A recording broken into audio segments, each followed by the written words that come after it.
Hola, muy buenas tardes, ¿cómo están? Nuevamente nos encontramos desde acá, desde el Hospital Venancio Díaz de Sabaneta, con nuestros programas de promoción en salud.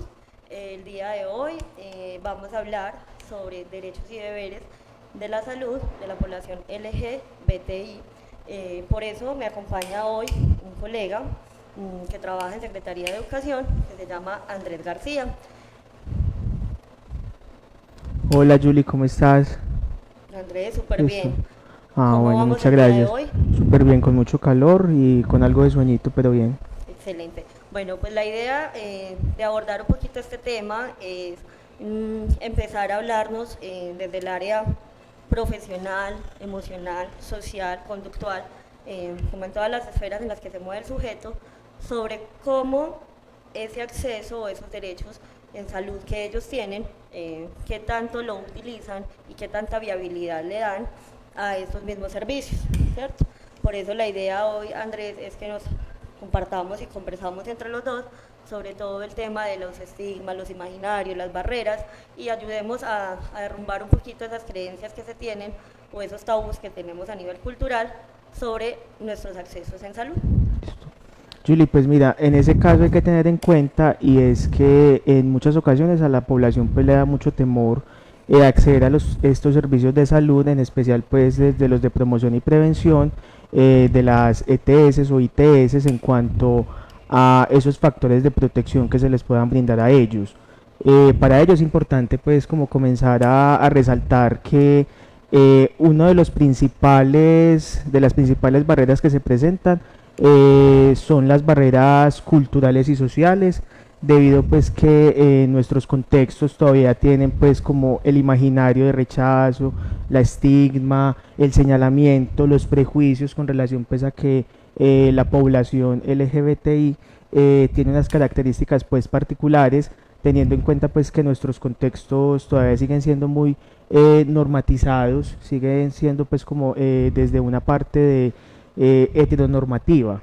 Entonces estaríamos hablando pues como de unos conceptos o de un enfoque en este caso diferencial en el que permite pues que las poblaciones tengan pues una participación activa en cuanto a la toma de decisiones, en cuanto a sus propios ideologías, pensamientos, pero obviamente pues sujetos pues como a unos contextos sociales y a unas, ¿cómo lo podemos decir? Estándares culturales. Comenzando por esa parte sociocultural, ahí comenzamos pues como a ver cierta resistencia, un bachecito en el que comienza que la población comienza a tomar distancia por miedo al rechazo, por miedo al señalamiento, por miedo a los prejuicios.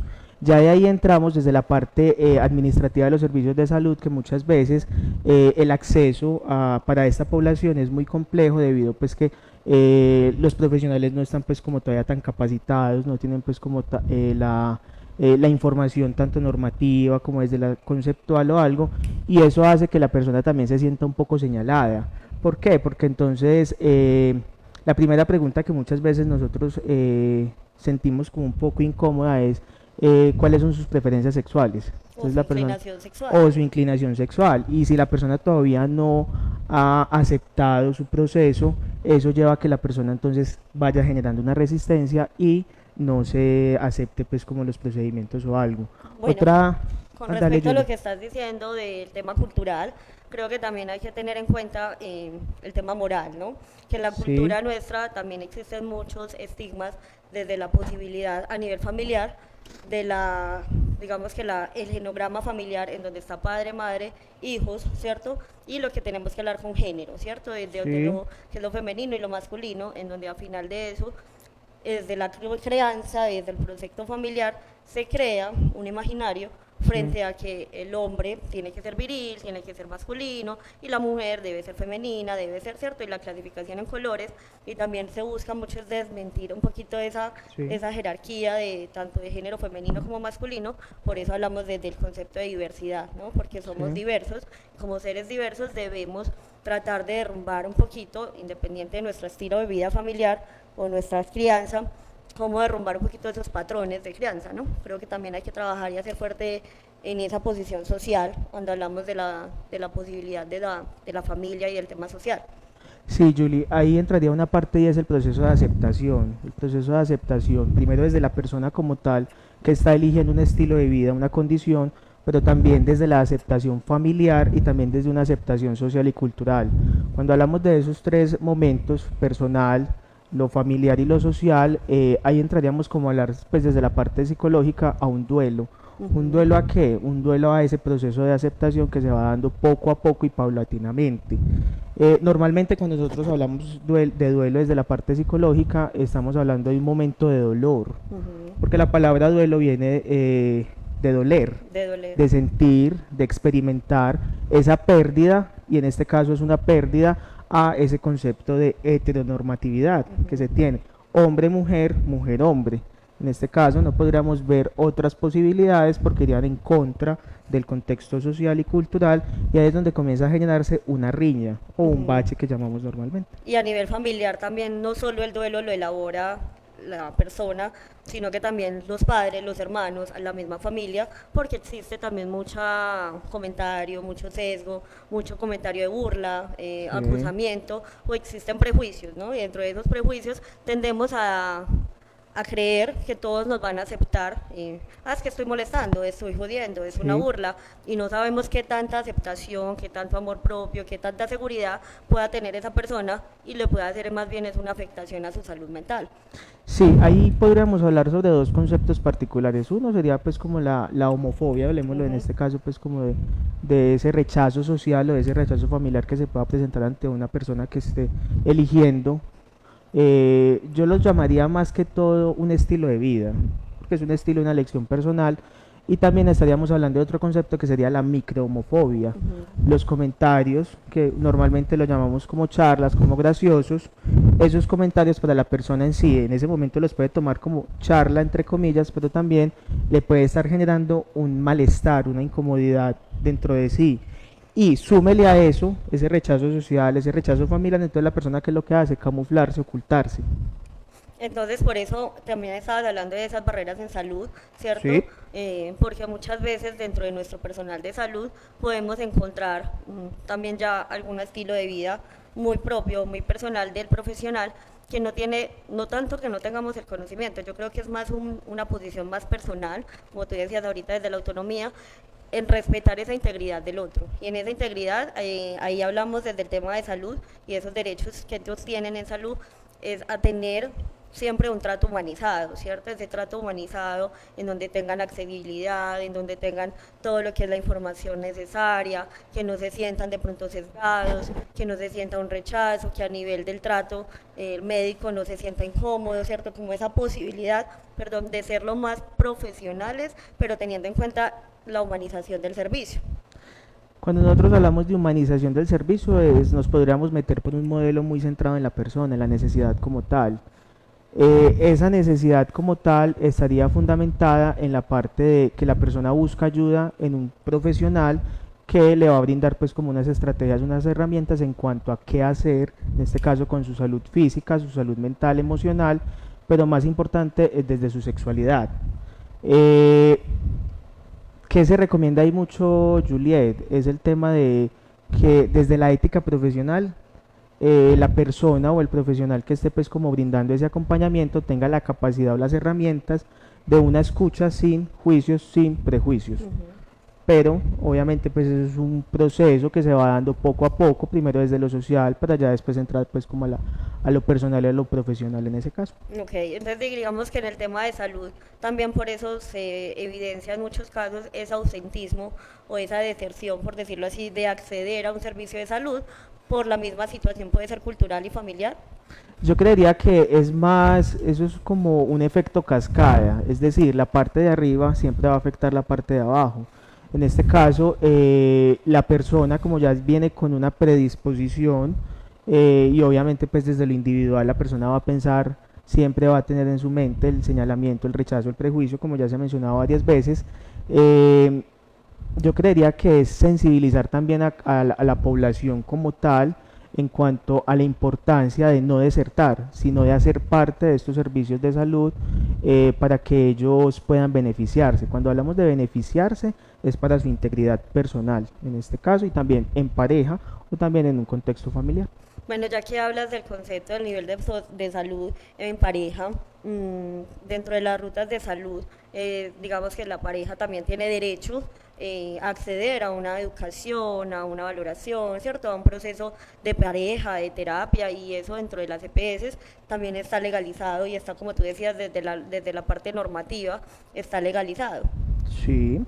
Ahí se recomienda mucho es el acompañamiento y una comunicación constante entre las dos personas.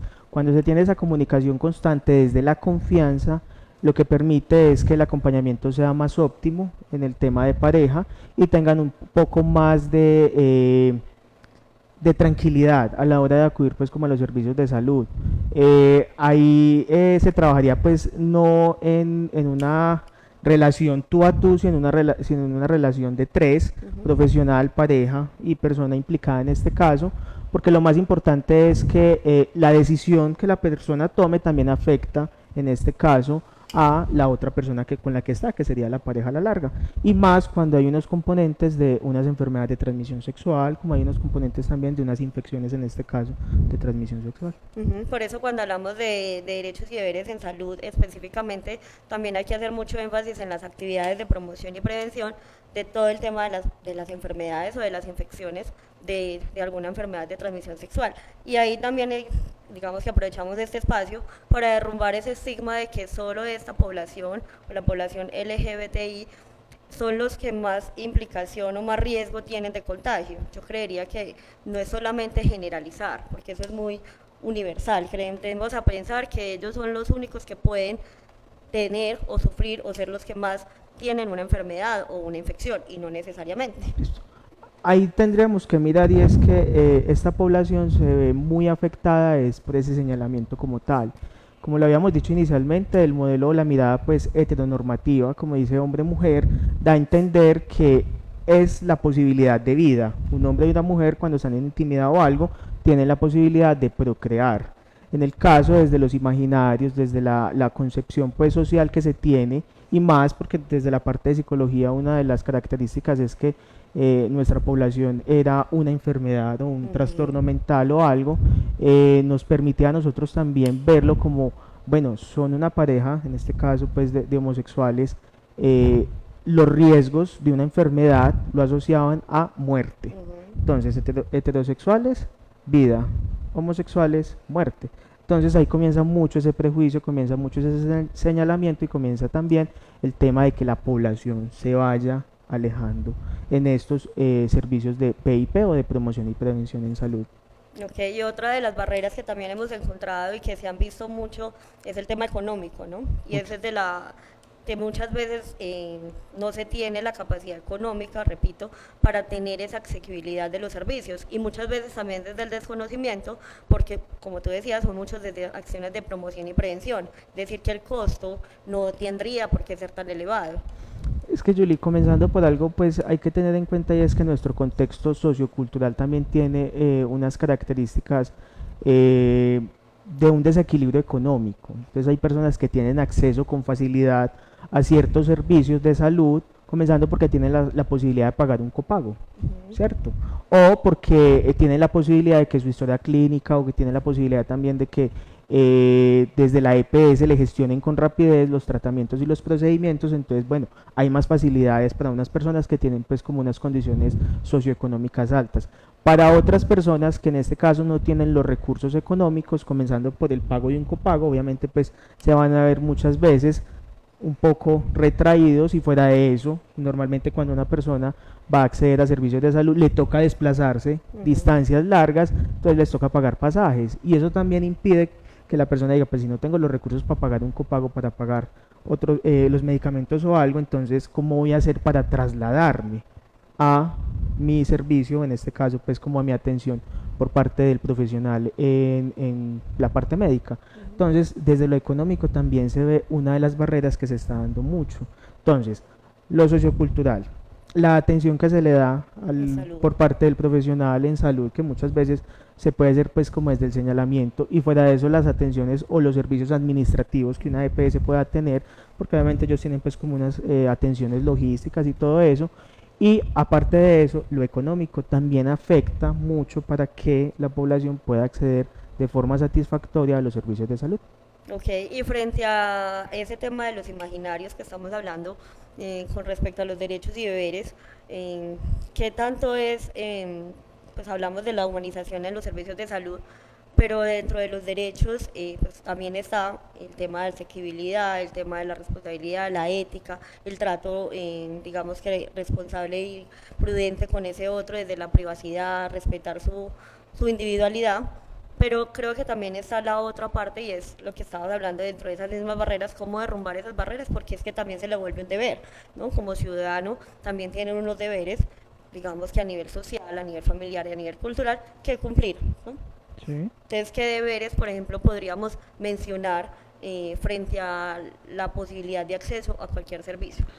Yo más que deber en este caso es una responsabilidad pues individual y personal que la persona asume en cuanto a su proceso pues de autocuidado y cuidado personal y también para su pareja y su familia. Una de las posibilidades es buscar alternativas como cuáles en su EPS pueden buscar los programas de PIP o promoción y prevención. Otra también puede ser que desde su municipio, en este caso pues que estamos hablando acá de Sabaneta, hay una secretaría que es la de Inclusión y Familia, que ellos tienen pues como un proyecto, un programa que es de diversidad sexual, que también tiene la capacidad de brindar pues como esos acercamientos y brindarles esas alternativas para que la población pueda acceder fácilmente. Algo muy simple, Juliet, el tema de que cuando uno se asesora, ahí es donde ya yo como persona estoy cumpliendo mi deber como ciudadano. Ujú. Y acabas de mencionar también algo y es el tema de la autonomía, ¿no? Y es Sí. ese cómo uno desde su disposición es capaz de ser consciente y busca una asesoría, busca acercarse a los servicios de salud y eso ayuda a reforzar no solo su parte profesional, su parte del quehacer, sentirse cómodo, sentirse seguro frente a su decisión y frente a su elección, como tú decías ahorita, que eso es una elección de vida y es totalmente cierto porque realmente no tiene una limitante, no tiene alguna característica, como decías ahora, de que anteriormente se consideraba una enfermedad de salud mental. Sí. Ya hoy en día lo que se busca es mirar cómo se busca aceptar esa diversidad y dentro de esa aceptación darle un trato más humanizado, más digno, más respetuoso a cada uno de ellos, ¿no? Entonces, frente a esa posibilidad, te parece si nos quisieras compartir un poco, Andrés, sobre cómo ha sido de pronto tu experiencia a nivel familiar, a nivel social, a nivel laboral o a nivel de salud, ¿cierto? ¿Cómo han sido de pronto, si has tenido algunas barreras o algo? Bueno, inicialmente pues es el tema pues como de la aceptación individual, en este caso pues como desde el proceso personal, que sí se siente pues mucho la dificultad porque es una aceptación, o sea, comenzar como ese proceso de aceptarme en cuanto a mis elecciones, en cuanto a mi estilo de vida. Yo en este caso pues no me rotulo con una población o con una característica como tal, sino que lo nombro como un estilo de vida, o sea, una filosofía de vida, un estilo de vida, pero siempre respetando unos parámetros sociales. Inicialmente sí es duro, claro, más para la persona individual. ¿Por qué? Porque hay unas expectativas familiares, hay unas expectativas sociales, hay unas expectativas, en este caso, en cuanto a la conformación de familia. Entonces es duro por ese lado. Emociones como tales, miedo, tristeza, rabia, culpa, angustia, en este caso, que se manifiesta en la parte pues como de esa búsqueda, de esa toma de decisión. Entonces ahí genera uno como, pues duele demasiado, Ujú. pero poco a poco, cuando ya la persona va, pues en este caso, en el caso mío, que fui como aceptándolo poco a poco, se comienza mucho ya a generar mucho el amor al cuidado de sí mismo, al autocuidado en este caso también de sí mismo, pero el autocuidado de la otra persona con la que uno pueda convivir como pareja o algo. Y las relaciones familiares, cuando ya ese proceso de aceptación se va generando y ya ha pasado pues como ese dolor, se genera pues una relación, eso se fortalecen mucho las relaciones, desde que desde la comunicación, desde la interacción, desde el compartir, desde el orgullo, porque muchas familias terminan sintiéndose orgullosos de esa persona, en este caso pues hablo particularmente pues por la familia mía. Ujú. Y a nivel de salud, ¿cómo ha sido de pronto esos servicios en salud y la Listo. asequibilidad que has tenido? Pues en el caso mío yo he tenido la fortuna de que busco, no me quedo pues como callado o con miedo o con temor a que no voy a tener una respuesta oportuna, pero obviamente sí se siente el rechazo o el estigma, pero es como algo ya instaurado en mí, pues en este caso, pero ya después cuando ya comienzo pues con los procesos, como buscar esas herramientas, esas estrategias, lo que yo estaba diciendo, pues los programas de promoción y prevención en salud, algo que me admiro y me resalto pues en este caso a mí es como la preguntadera, o sea, coger al médico y preguntarle, y preguntarle, y preguntarle, y esto por qué, y esto para qué, eso si tiene algunas implicaciones o algo, es como generar esa confianza con esa otra persona que en este caso se puede ser una autoridad que es la parte médica que tiene pues como ese saber o esa experticia en cuanto a esa parte, entonces en ese caso a mí pues como que no me ha dado dificultad, a otras personas obviamente sí, pero pues a Pero cualquier... digamos que estamos hablando desde tu individualidad. Sí, También, Andrés, yo creo que hablando ahorita de lo que tú decías, desde ese proceso de aceptación, digamos que a nivel emocional, a nivel psicológico y a nivel familiar, hablando desde ese amor propio, tú decías ahorita de todo ese proceso de duelo que se puede presentar, ¿no? Y ahí hablamos de que muchas veces se presentan síntomas depresivos, de pronto síntomas sí, ansiosos, a veces en algunos casos puede presentarse también ideación suicida. sí, ¿Por qué? Porque la emocionalidad que más se evidencia es el temor, es el miedo, puede ser también la rabia, como tú mencionabas, y es esa posición de por qué yo, porque tratamos de verlo inicialmente, cuando estamos en esa dualidad y en esa incertidumbre, de sentir que somos diferentes, que como si fuéramos raros o si fueran raros, ¿cierto? sí. Y creo que por ahí surge la posibilidad desde la aceptación y desde ese proceso de acompañarse de profesionales o de la misma red de apoyo para que no tengan ese riesgo de tener alguna condición a nivel de salud mental, ¿cierto? De presentar conducta suicida o síntomas depresivos o síntomas ansiosos. ¿En algún momento a ti llegaste a presentar algún síntoma depresivo o algún síntoma ansioso?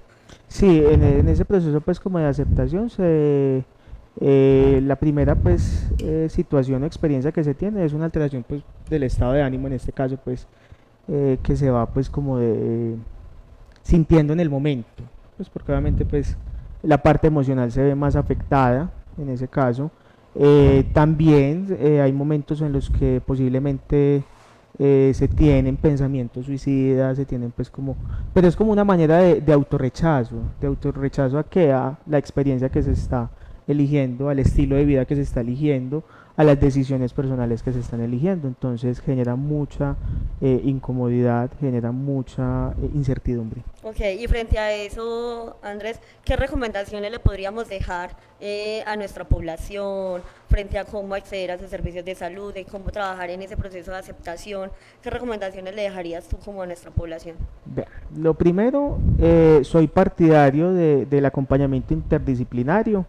La ventaja pues actualmente de las EPS en este caso es porque se puede acceder primero pues como al acompañamiento de un médico general en este caso que te pueda brindar pues como ciertas estrategias, ciertas alternativas en cuanto a temas de autocuidado. Otra de las partes que recomiendo mucho es el acompañamiento desde profesionales en salud mental, puede ser desde psicología, puede ser desde psiquiatría, ¿O trabajo también social? trabajo social. Soy partidario desde la parte espiritual, una persona puede buscar su guía espiritual, sacerdote o cualquier otra persona con la que pueda tener confianza y pueda ir construyendo esa filosofía de vida.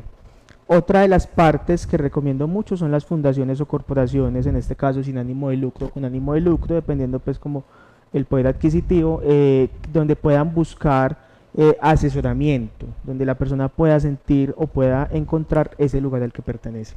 Yo recomendaría esas partes inicialmente. Ok, y yo creo que desde el área del hospital y la intención de hablar y hacer actividades de promoción en no sé, en estos temas es reforzar mucho lo que acabas de decir, ¿cierto? Y es tener el acceso, a ser parte, no tener miedo, que tengamos la capacidad de asesorarnos y que obviamente recordemos que desde el hospital, nuestro equipo de salud mental, tenemos también desde el área de atención en medicina general, desde promoción y prevención, y podemos estar brindando ese acompañamiento o ese asesoramiento a todas las personas cuando requieran pues como alguna atención en específica. Listo.